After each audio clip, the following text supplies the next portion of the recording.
Hi, welcome to Richard Kabili YouTube channel, and for today's tutorial, I will be teaching you on how to change navigation images and voiceover on iPhone X. But first, kindly subscribe to this channel and don't forget to hit the subscribe button and the bell to notify you for the new updates.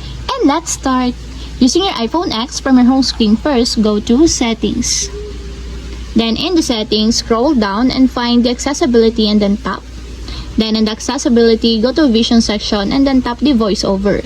Then after that, in the voiceover, scroll down again and then tap the navigate images.